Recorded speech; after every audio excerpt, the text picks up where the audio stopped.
Question number 9, एक और question करा के दिखाता हूँ। 2 कॉलम कैश बुक का कैश बैलेंस 2000, बैंक बैलेंस 2000 और 24,500। April 1, 2024। 2024 April 1। To balance BD 2000, 24,500। 2000, 24,500। April 1। April 2 cash sales, cash debited to sales 60,000। April 2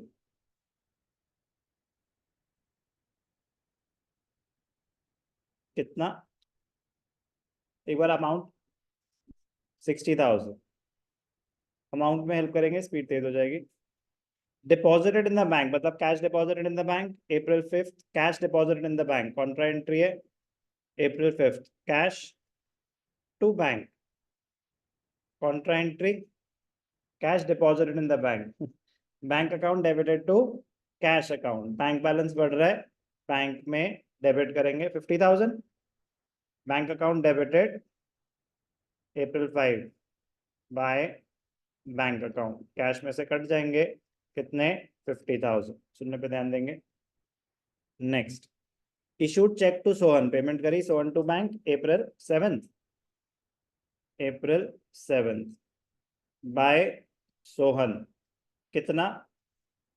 bank से पेमेंट करी है, बैंक में क्रेडिट साइड पे 10,000। Received cheque from national insurance company against claim launched last year. हमने कोई claim file कर रखा था, पैसे मिल गए, बैंक अकाउंट रिसीव्ड चेक। कुछ मेंशन है कि वो चेक कब डिपॉजिट हुआ है? अगर कुछ मेंशन नहीं है तो हम अज्यूम करते हैं कि वो सेम डे डिपॉजिट हो गया। पता है सबको, लिखने की जरूरत तो नहीं है मुझे ये रूल। जब भी कैश बुक में ध्यान रखना है, जब भी कोई चेक आए तो आराम से आगे क्वेश्चन, क्योंकि बहुत दुख होता है जब 3 ट्रांजैक्शन बाद पता चलता है कि वो चेक अब डिपॉजिट हुआ। आप तो पहले ही डिपॉजिट कर चुके थे, फिर आप काटते हैं उसको, कटिंग हो जाती है, ओवर राइटिंग हो जाती है। तो जब भी चेक रिसीव हो तो क्वेश्चन आगे पढ़े। अगर आगे कोई डिटेल्स ऑफ डिपॉजिट नहीं है तो हम अज्यूम करते हैं कि वो सेम डे डिपॉजिट हुआ हो। Receive cheque from national insurance company against claim launched last year. Bank account debited to insurance company 19,800। April 18 है, April 12 bank account debited to insurance company कितने? 19,800। आगे बढ़ेंगे। Sold goods to Neeraj 25,000। Received cash 10,000 and the balance by cheque. Sold goods to Neeraj 25,000, received cash 10,000 and balance by check.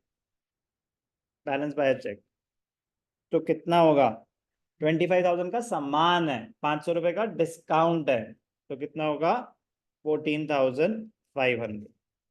Purchase furniture by cheque, sold office. चलो आगे, और check के बारे में, हाँ ये देखो ना, अच्छा हुआ ना आ गया। Paid into bank cheque of Neeraj along with, बाकी पैसे तो डिपॉजिट करे, बट नीरज का चेक कब जाके डिपॉजिट हो रहा है?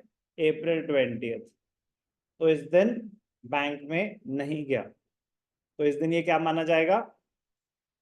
करेक्ट।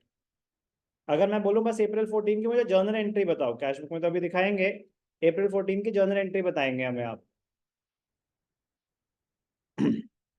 बोलो जल्दी बोलो।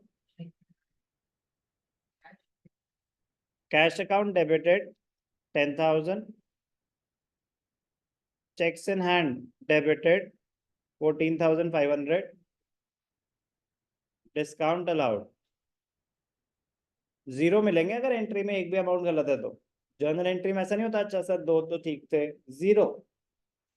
जर्नल एंट्री में एक भी एरर है तो जीरो मिलेगा आपको। जर्नल एंट्री गलत है, क्या हुआ? ये सामान बेचा है, सोल्ड गुड्स, तो सामान था 25,000 का। ये जर्नल के हिसाब से, ये किसके हिसाब से है? जर्नल के हिसाब से। हम तो कैश बुक बना रहे हैं, तो कैश बुक में इस ट्रांजैक्शन में सिर्फ कैश से मतलब है, कैश डेबिट हो रहा है 10,000, तो डेबिट क्या डेट है, April 14, तो cash debited to sales account, कितना कैश आया 10,000, 14,500 is cheques in hand, 14,500 is cheques in hand, और वो चेक अभी डिपॉजिट नहीं हुआ है, बी केयरफुल। चलो आगे बढ़ेंगे। Purchase furniture by cheque, buy furniture April 16, buy furniture, buy furniture कितना, चेक से पेमेंट हुई है 10,000, sold old furniture for cash, cash to furniture 10,000, April 18, furniture बेचा है, फर्नीचर ही बेचा है, पहले भी फर्नीचर बेचा था, अच्छा ठीक है। Sold office furniture, cash to furniture, पैसे आए हैं, क्या डेट है April 18, cash to furniture April 18, कितने का बेचा है, कैश में 10,000, ठीक है जी। पेड इनटू बैंक, अब वो चेक डिपॉजिट हुआ है और उसके अलावा कैश है, तो दो चीजें हैं, एक है bank to cheques in hand, एक है बैंक टू कैश। तो जो बैंक टू कैश है वो कॉन्ट्रा एंट्री है, cheque of Neeraj April 20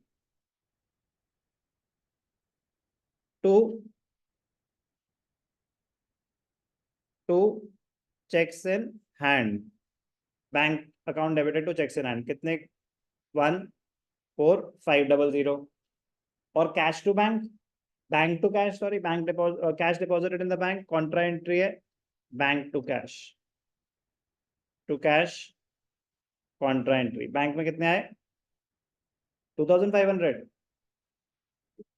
bank account debited to cash account, cash deposit in the bank 2,500, contra entry है April 20, by bank account, cash में से कट गए 2,500, बैंक बैलेंस बढ़ गया, कैश बैलेंस कम हो गया। कोई भी doubt? Paid to Suman by cheque April 22, by Suman 22,500, April 22 by Suman, paid by cheque, cheque से पेमेंट हुई है 22, सिर्फ 2,500, 2,500। सुमन्स चेक रिटर्न डिसऑनर्ड, हमने पेमेंट करी थी Suman to bank, cheque dishonour हो गया तो उसकी एंट्री होती है bank to Suman, bank to Suman, ध्यान रखेंगे April 26, एक मिनट, अच्छा हो पढ़ लिया पूरा। Suman's cheque return dishonoured and paid cash for equal amount, cheque आ गया वापस, पहले चेक वापस ले लेते हैं 2,500 का, क्या डेट दे रखी है April 26, बैंक टू कौन है सुमन, बैंक बैलेंस वापस आपका जो ये 2,500 कटे थे वापस आ गए ड्यू टू टेक्निकल रीजन कुछ भी, अब आपने कैश में पेमेंट कर दी तो फिर यहाँ पे आ जाएगा बाय सुमन, अब आपने कैश में पेमेंट कर दी तो कैश में से 2,500 कट जाए, इंपॉर्टेंट है ध्यान रखना, पूरा क्वेश्चन नहीं पढ़ते मिस आउट हो जाता। बैंक चार्ज बाउंसिंग चार्जेस, तो bank charges to bank, bank charges to bank, bank में से पैसे कटेंगे April 26 बाय बैंक चार्जेस, कितने पैसे कटेंगे 500 रुपये, ज्यादा काट ली सॉरी, 300 रुपये। Bank paid insurance premium as per standing instruction, मतलब हमने एडवांस में उनको इन्फॉर्मेशन दे रखी है इंश्योरेंस के पैसे आएंगे आप पेमेंट कर देना, बिल आएगा, तो बाय इंश्योरेंस प्रीमियम, एंट्री क्या है insurance premium account debited to bank account, कितना 2,500, April 29 by insurance premium, bank से पैसे कटेंगे कितने 2,500, Nigam paid directly in the bank intimation received on the same day, किसी से पैसे लेने थे हमने, पैसे आ गए, बैंक टू निगम, कितने पैसे, 5000। क्या डेट है, April 30th। कितने पैसे आए,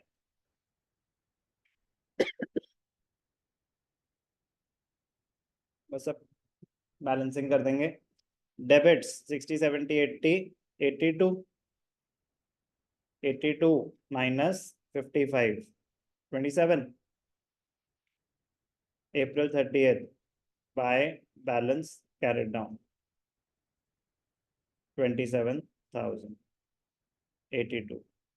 Bank 74,500 plus 19,800 plus 17,000 plus 7,500, 118,800 minus 22,500 minus 2,800, 93,500, 118,800।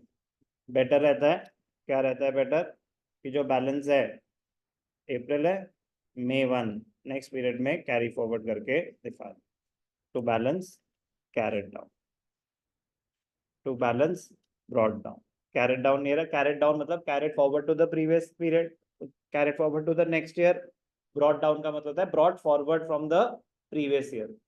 Carat down, we are carrying it down to the next period. Brought down, पिछले पीरियड से लेके आए, तो जब मई चल रहा है तो आप अप्रैल से बैलेंस लेके आए हो, इसलिए उसको ब्रॉड डाउन बोलते हैं। कैश बैलेंसेस 27,000, बैंक बैलेंसेस 93,500, ये इसी के साथ कॉलम में आ जाएगा। ओके, इजी था ये भी, कोई बात नहीं। अभी पर्पस इजी क्वेश्चंस का ये था कि आपकी एक बेसिक अंडरस्टैंडिंग क्लियर हो जाए, अभी लेवल एलिवेट होगा। ओके